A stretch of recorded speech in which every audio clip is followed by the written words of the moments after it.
साधना का भेद मिल जाने का मतलब होता है तुम्हें दूसरी दीक्षा मिल जाना। दूसरी दीक्षा का मतलब होता है ध्यान विदेही, यानी मैं उस विदेह का ध्यान कैसे करूं, क्योंकि जब तक तुमने ध्यान विदेही नहीं किया तब तक तुम्हें नाम विदेही नहीं मिल सकता। इसलिए साहिब ने बोला ध्यान विदेह और नाम विदेहा दो लख पावे मिटे संदेहा। ये नहीं बोला कि एक को छोड़ दो और दूसरे को पकड़ लो, ध्यान विदेही को त्याग दो और नाम विदेही को पकड़ो। अरे नाम विदेही मिलेगा ही ध्यान विदेही से, मिलेगा ही ध्यान विदेही से। तुमने चांद की तरफ देखा तो कैसे पहुंचोगे? रॉकेट से। और तुम रॉकेट को तो मारो गोली, हमें नहीं चाहिए रॉकेट और तुम्हें चाहिए चांद, तो तुम पहुंच गए फिर बेटा। यानी कि ध्यान विदेह और नाम विदेहा दो लख पावे। दो, अगर एक को कोई छुड़वा रहा है वो महाअज्ञानी है, नीच है, वो उसका साथ छोड़ दो, क्योंकि वो तुम्हारा साधन ही खत्म करवा रहा है। साधन के बिना तुम मंजिल तक कैसे पहुंचोगे? अभी तुम यहां सत्संग में आए हो, किससे आए हो? साधन से। कोई कार से आया है, कोई बस से आया है, और कार तुमने खाई में फिकवा दी और तुम सोच रहे हो मैं सत्संग में आ जाऊं 200 किलोमीटर दूर, वहीं रह जाओगे बैठे हुए। तो कह रहे हैं दोनों को करना पड़ेगा, ध्यान विदेह और नाम विदेहा दो लख पावे मिटे संदेहा। तब तुम्हारा संदेह, जन्म जन्म का ये जो संदेह है, ये खत्म हो जाएगा। तो साधना कैसे करनी है? इस भागती हुई सूरत को एकाग्र करना है, इसी को साधना कहते हैं।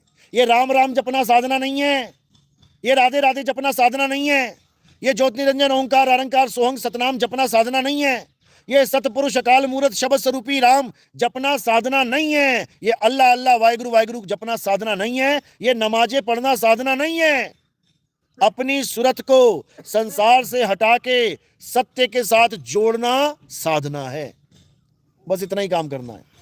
इसी को साहिब ने बोला है, सूरत फंसी संसार में ताज से पर गई दूर, और सूरत बांध स्थिर करो आठों पहर हुजूर। आठों पहर यानी 24 घंटा, बस एक ही काम करना है तुमने। क्या करना है? अर्जुन की तरह निशाना साध लेना है।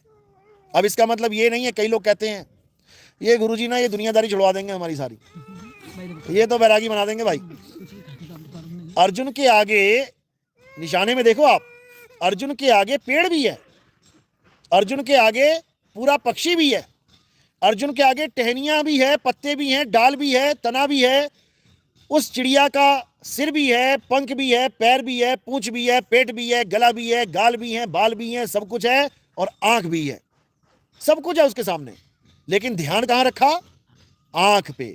इसका मतलब यह नहीं कि बाकी सब नहीं है, हैं, बिल्कुल हैं, लेकिन उसका ध्यान नहीं है।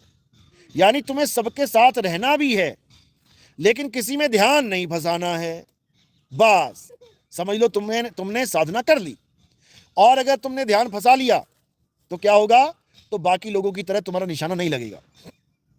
जिसका तुम ध्यान करोगे तुम्हें वैसा ही एक शरीर मिल जाएगा। जड़ भरत नाम का एक ऋषि था, खूब तपस्या करी, खूब भक्ति करी, खूब नाम जपा, खूब दुनिया भर का तामझाम किया। हिरण का बच्चा आ गया एक आश्रम में बुढ़ापे में, उसके बच्चे को पाल लिया, उसको पिलाया खिलाया, खूब उससे प्यार किया, लाड किया, दुलार किया, अच्छा किया, जीवों से प्यार करो। लेकिन गलती क्या हो गई कि उसमें ध्यान फंसा लिया। प्यार करो, कई लोग कहते हैं अच्छा मतलब अब भैंसे पालना बंद कर दे गुरुजी, नहीं तो अगला जन्म भैंस का हो जाएगा। अब अपने जो कुत्ते पाल रहे हैं इनको छोड़ दे, नहीं तो अगला जन्म कुत्ते का हो जाएगा। नहीं होगा, नहीं होगा। तुम 100 भैंसों के बीच में रहो, तुम 100 गाय के बीच में रहो, कभी नहीं फंसोगे। कब? जब तुम्हारा ध्यान उसमें नहीं होगा। काम करो लेकिन ध्यान मत करो। इसी को कहते हैं हाथ कामवाल और चित्त रामवाल, यानी हाथों से काम करो और प्रभु का ध्यान करो, तो समझ लो कि तुम निकल गए। और तुम भैंसे चराते चराते भैंसे ही तुमने दिमाग में घुसा ली हैं, और सोते भैंसा, उठते भैंसा, सोवत भैंसा, जागत भैंसा, तो बेटा तुम अगले जन्म में बन जाओगे भैंसा, क्योंकि वो हिरण बन गया। वो जड़ भरत ऋषि था, वो हिरण बन गया। भगवान तक ने लाज ना रखी उसकी कि सारी उम्र मेरा नाम जपाए, चलो इसमें हिरण योनि ना दूं। कुछ नहीं कर सकता भगवान अगर अंत समय में तुम्हारा नहीं है ध्यान, समझ लो। तो कबीर साहब यही समझाते हैं कि अपने ध्यान को शब्द में स्थिर करो, तब ये ध्यान यानी सुरता शब्द में समा जाएगी। इस सूरत को जाप अजपा अनहद में मत लगाओ। अगर तुमने जाप अजपा अनहद में लगा दिया तो तुम्हारा जन्म बर्बाद हो जाएगा। इसी को बोला है, जाप मरे अजपा मरे अनहद भी मर जाए, सुरत समाये शब्द में वाको काल न खाए। यानी सुरत समाये शब्द में, यानी तुम्हारे निज स्वरूप में, तुम्हारे परमात्मा के स्वरूप में तुम्हारा ध्यान, तुम्हारी सुरता जब समा जाएगी तो तुम्हारा ध्यान जहां पर होगा वहीं तुम्हारा वास होगा। जहां आशा तहां वासा। उसके बाद तुम्हारा जन्म मरण का चक्कर खत्म हो जाएगा और सदा सदा के लिए तुम आजाद हो जाओगे। बोलिए परमपिता परमात्मा की सदा ही जय हो। साहिब बंदगी सतनाम। मेरी बात समझ में आई है?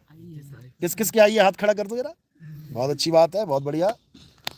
तो अब रामनवमी आने वाली है, गणेश चतुर्थी आने वाली है, तो कहाँ ध्यान रखना है? अपने शब्द गुरु पे ध्यान रखना है, तब कल्याण होगा, नहीं तो नहीं होगा। चलो।